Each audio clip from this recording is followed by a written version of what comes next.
Hello, respected viewers. I'm George from Ireland. So I'm carrying on my video about Donald Trump, assessing him now that he still hasn't acknowledged he's been defeated in the election.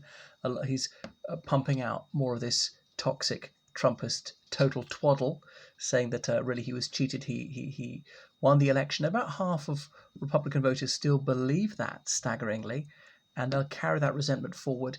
And he may well try to stand again in 2004. And if he does, he probably will win the Republican nomination, though not the election. But that's another video, my forecast more than 3 years out. So in 2015, Donald Trump came down a golden escalator at Trump Tower in New York. It was a moment of unprecedented tackiness, even in American politics. He came down that escalator to announce that he was seeking the Republican nomination.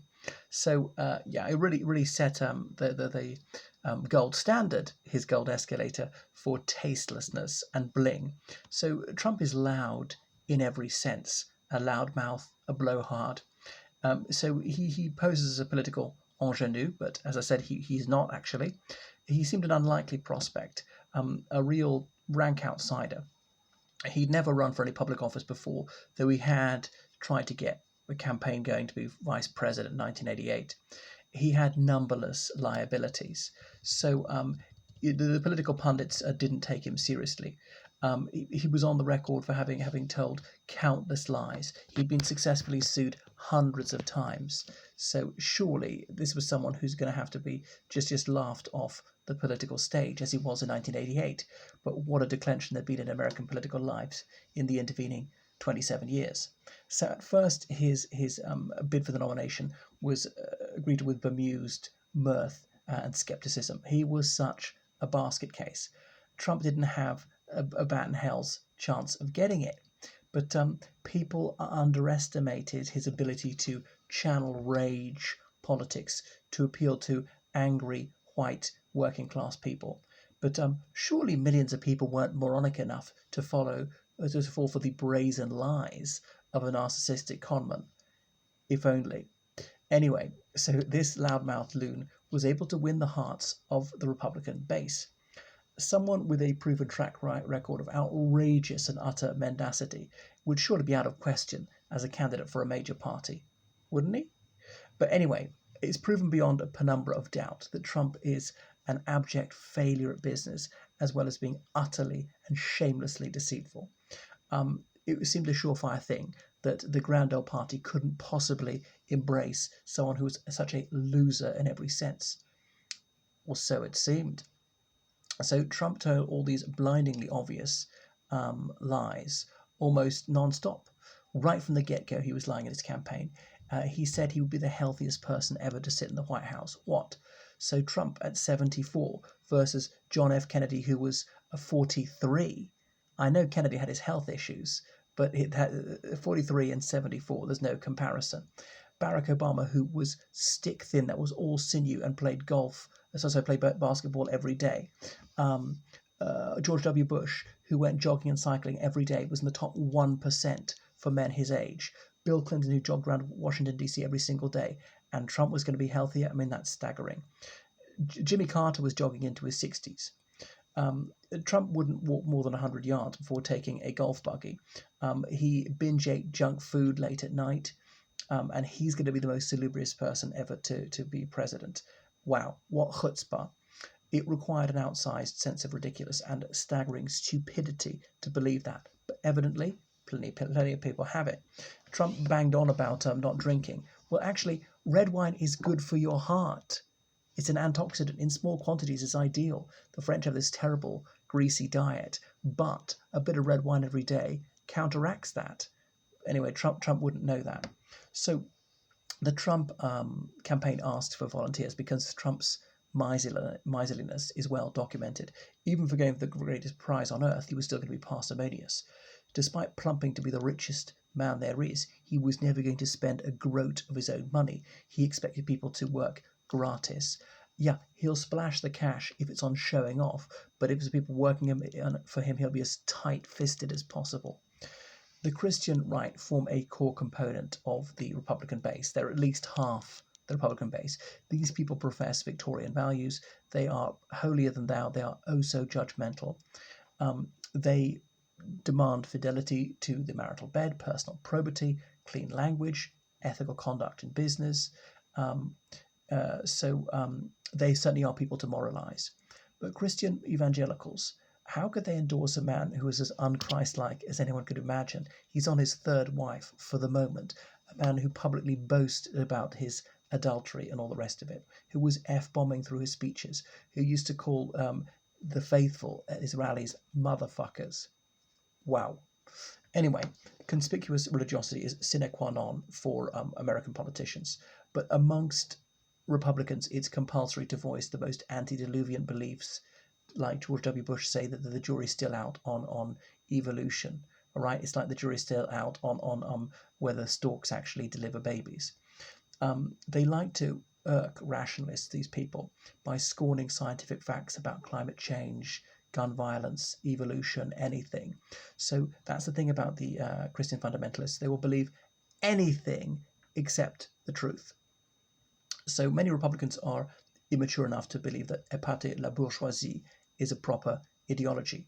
Own the libs, the libtards. And Laura Ingraham is considered one of the most eloquent voices on the right. This Fox News anchor, she opines that Hispanic immigration is wrecking America. Marriage is sacrosanct. Children must be raised in a heterosexual marriage. Now, she's a spinster who had adopted children from Central America. They're Hispanic. Hey, nothing wrong with her adopting them, but it is wrong for her then to say that Hispanic people moving illegally into the United States is cataclysmic. And what she says necessarily increases hatred and racism towards Hispanic people in the United States, whether they're citizens or not. And she never managed to get married. What an abject failure is. She is, even in her own terms. She's not raising them in a proper family because there's no daddy on the scene. Now, I don't think she's bad for bringing them up as a single mother, but she does, presumably. A bit like Trump, it's one rule for her and one rule for everybody else. So practice what you preach. Physician, heal thyself. She might know that. It's in the good book. And anyway, Laura Ingraham, she boasts that she eats beef and uses plastic straws just to scorn those who say that cattle add hugely to climate change and plastic is causing environmental degradation, causing turtles to go extinct and so on. So Republican thinking is little better than winding up liberals. So Christian evangelicals, as I say, that they're a big part of the Republican grassroots. Any Republican politician ignores them at his peril. They have to be assiduously courted because they're motivated and they are generous donors. So this religious fundamentalist bloc is vital to Republican success. Take them away and you'd never have a Republican anywhere near the White House again. They would lose most state legislatures. They'd be a small faction in Congress. Because it's a sort of gateway drug to Republican thinking, if you will, is religiosity. Perhaps a single best indicator of being a Republican voter is how frequently you attend church, right? Not synagogue, not mosque, specifically church, particularly Protestant church. And the more low church Protestant, the more Republican it's likely to be. If you go a couple of times a year, pretty unlikely to be Republican. If you go every single day, very likely to be Republican. It's a better indicator than income, state, maybe even race, whether you own a gun, anything else. So Trump's posing as religious was one of the most unedifying spectacles in a deeply unedifying campaign. His sincerity was unmistakable. It wasn't convincing at all, his faux religiosity. He went through the motions, and that tricked the religious maniacs, hook, line, and sinker. It's easy to dupe people who want to be duped. Trump long ago recognized that the gullible are the best marks, and religious maniacs are the most gullible of all. Rightly are the Republican rank and file called the faithful, because they are full of religious faith. Now, the Trump's totally un-Christian behavior didn't deter these Christian fundamentalists from him. It's nauseating these soi-disant values voters should embrace someone who's so utterly the repudiation of their values, the total antithesis of everything they purport to believe in. And then they believed his importunities for them to donate to him, to vote for him. But these people love a good hate. And Trump was not shy about saying that he hated who they hated. We got something going here. If you hate ragheads and I hate ragheads. This is the beginning of a beautiful friendship. It's called negative cohesion. Trump was against things more than he was for them. So picking on the unpopular, bullying minorities, that really played well for him. So the holier than thou crowd, they gave Trump their imprimatur right from the word go. These people demand no swearing. Remember Paul's epistle to the Colossians, he says you must refrain from using unbecoming words. These people are judgmental prudes and they're Pharisees, but they gave their blessing to the man who was calling them motherfuckers in the rallies. So such an Anglo-Saxonism would be enough to sink most candidates. So it's small wonder that Trump made a play for the same demographic that these televangelists go for, because he recognized that these religious nuts are lambs to the slaughter for a con man.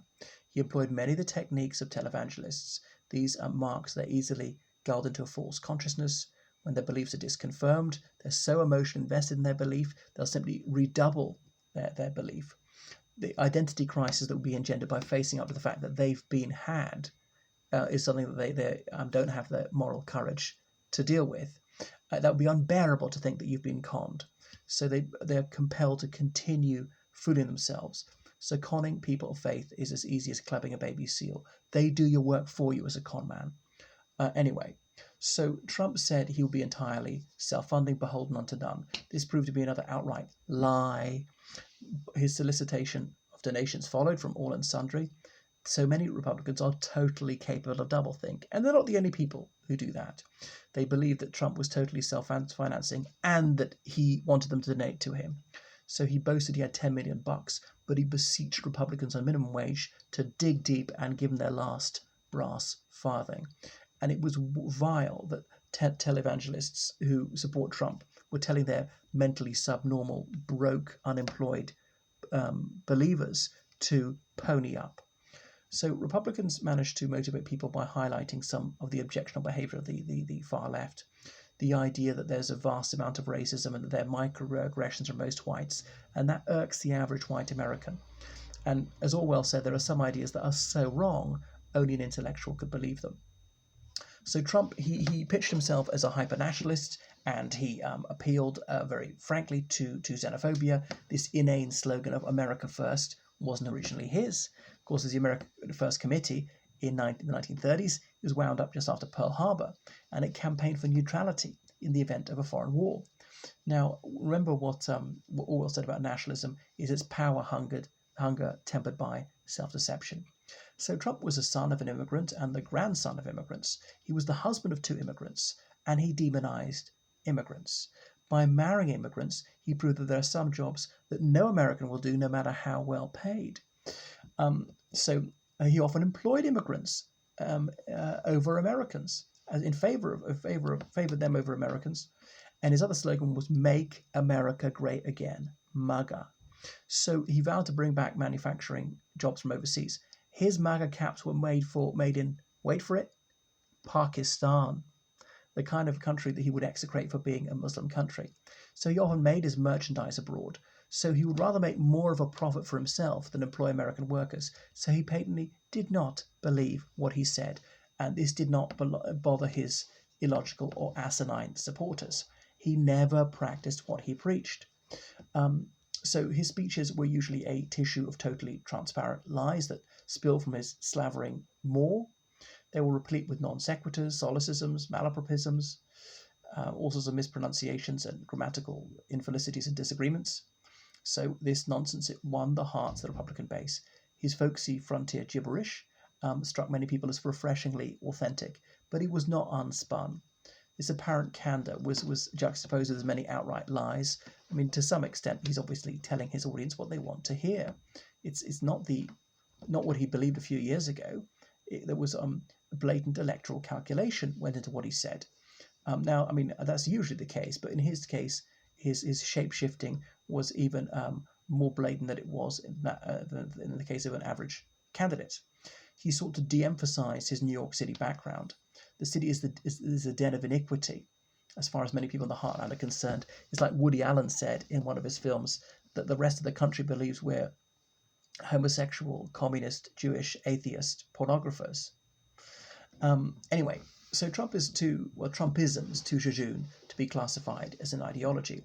Little of it is an innovation. It's an amalgam of various populist memes. It combines anti-elite prejudice, anti-immigrant bigotry, anti-socialist economic illiteracy, anti-environmentalism, militarism, scrap and smash and grab, foreign policy, folk Christianity, ultra-Zionism, anti-Arab racism, Islamophobia, a gross contempt for human rights, and decidedly puerile demagogic posturing. So Trump vociferated against all the outgroups. He was a hurricane of hatred. He had no moral bottom line. One of the most jaw-dropping things was to see people who earn less than the federal minimum wage accepting Trump as an anti-elitist. So someone who inherited $400 million is not in the elite. The Republican Party used to accuse the Democrats of being divisive. Now, Ted Cruz, that Texas senator, is one of the brightest stars in the Republican firmament, and he regularly invades against people from the coast. Is that not divisive?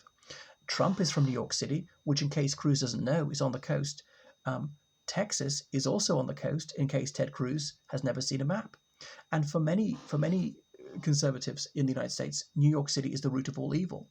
So Republicans have an exceptional capacity for doublethink and cognitive dissonance. There are two cognitions here. Coastal people are evil, Trump is good, but Trump is coastal, but he's not evil. I mean, how does that work?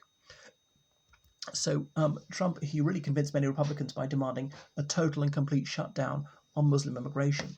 That didn't stop him owning property in Muslim countries such as the United Arab Emirates. So Trump then notoriously scorned the Gold Star family, as in a family whose son was killed in action in the US military.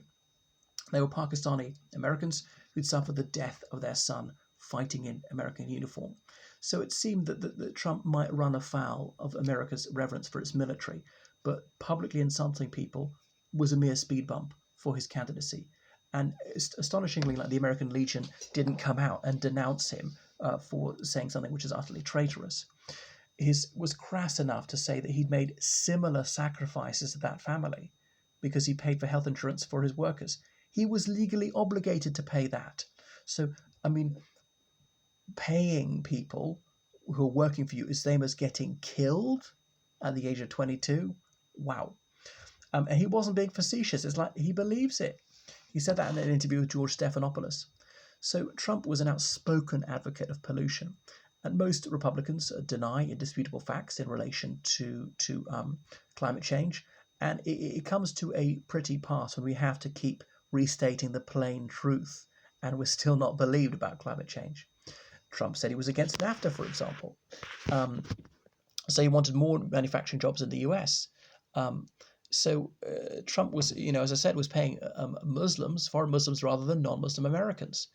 His maximalist expression of American economic nationalism was greeted with hoots, cheers, and stamping of feet by the Republican masses.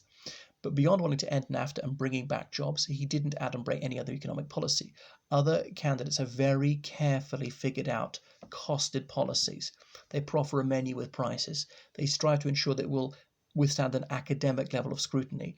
Trump's economic policy wasn't even broad brushstroke. It wasn't even back of an envelope. He recognized that none but political obsessives actually read policy proposal documents. So in 2016, most Republican politicians, they rightly denounced Trump as a hate monger, a bigot, and really everything that was vile, everything that was inimical to traditional Republicanism. Nonetheless, ordinary Republican voters had really warmed to him by this stage. He was appearing to be unstoppable. It was in the early summer of 2016 that I realized he was going to get that nomination. There was just no way he could be prevented from winning it. He was a pathological liar, racist, and all the rest of it. He didn't even dispute these labels. He simply riposted that his critics are part of the failed Washington establishment that he so desperately wanted to join. So Trump, he publicly insulted Ted Cruz's wife. Cruz hit back, "It's not often I get mad, but you leave her the hell alone." Well, wasn't that a vulgarity? I thought the Christian fundamentalists wouldn't like that one. So Trump never apologized. Despite that, not long afterwards, Cruz came over to Trump's side because it was electorally advantageous for Cruz to do so. So he was endorsing someone who grossly offended his wife. And this is a senator who vociferates for family values, but he doesn't value his own family. So Cruz won the Iowa caucus, and Trump said it was rigged. So when Trump loses or thinks he's going to lose, he traffics in denialism, said it's rigged. He spreads baseless claims of fraud. He's an odious lying snake, but he's believed by the mentally deficient and the cognitively challenged. Now, his idea of fine dining is McDonald's. So, Lou Cullen banquets of junk food, one implored is from blue collar Americans, and they think that that's refreshingly authentic. Midnight feasts made him a man of the people. His utter lack of refinement contrasted sharply with effete politicians such as John Kerry, who earned notoriety for using the word contretemps, or had committed the outrageous crime of speaking French, or having read a book or two. Fox News excoriated Obama for flavoring his food with his foreign sauce. Oh, horror of horrors. Now, Obama grew up in straitened circumstances. He overcame all the odds to become president, yet Obama is to be lambasted for being an adventurous eater, he's snobby and elitist. And that's what Sean Hannity was saying, who is another Trump toady. Anyway, that's enough for this evening. Toodaloo.